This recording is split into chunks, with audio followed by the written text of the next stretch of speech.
Hi everyone, it's Amy D. I wanted to share with you my recent experience of 7 days of silence.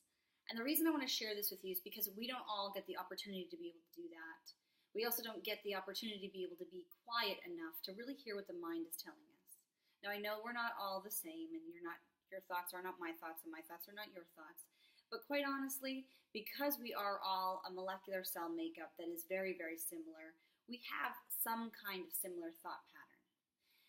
And the reason I want to tell you all about this is because what we've done to ourselves is created massive disease within the body. And this is why we get sick. Not only physically sick, but emotionally sick, spiritually sick. And it's really important to understand that our thoughts are things, and our thoughts really are creating not only disease within our emotional, our physical, our spiritual body, but also our relational body and how we relate to other people and to other experiences outside of us. So if you think about the body as being 73% plus of water, right? There was a water test done by Dr. Emoto, and he had a jar of water, and he had different labels on the different jars of water. One was happy, and the crystals in the water were bouncing, and they were beautiful, and they were symmetrical.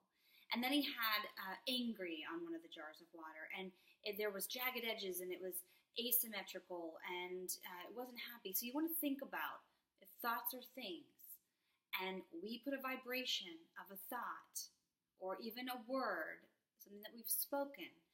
We say it to ourselves as a thought, or we say it out loud to somebody else as a thing. We're putting it out into the universe. We're putting it out into other people. We're putting it out into our field, everywhere around us. We're putting it out to our spirit. And we're creating disease in the body. So there's going to be a link below to this water test, and you can look it up and see. It's only about 4 minutes long, but it's quite interesting, and it's also really important for all of us to really recognize that the way that we think and how we are creating feelings within the body is really truly creating a disease.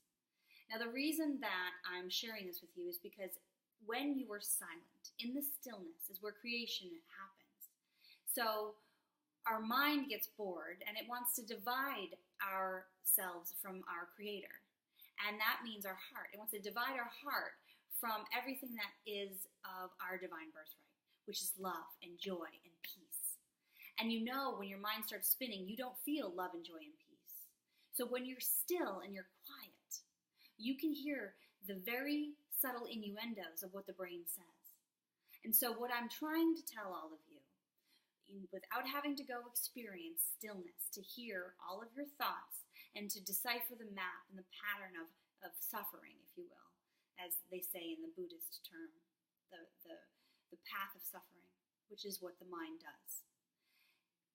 What I'm asking you all to do is to take a moment when you're having that spinning thought and step outside of yourself and be the observer and the witness to what you are thinking.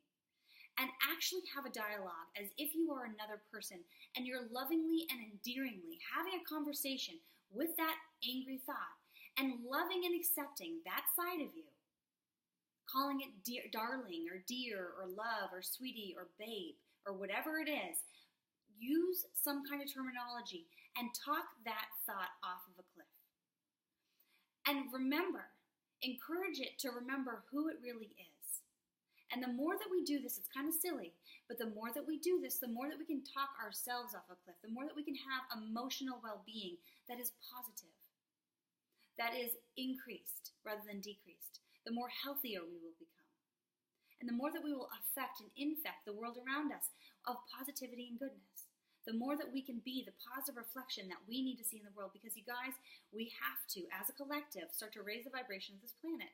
And we can only do it one person at a time. And I need your help. So if you like this video, please subscribe to our YouTube channel, and I invite you to ask any questions, to comment, to like, to share this video. And I really look forward to seeing you next time and hearing about all of the wonderful experiences that you've had from shifting your thought process. Until next time.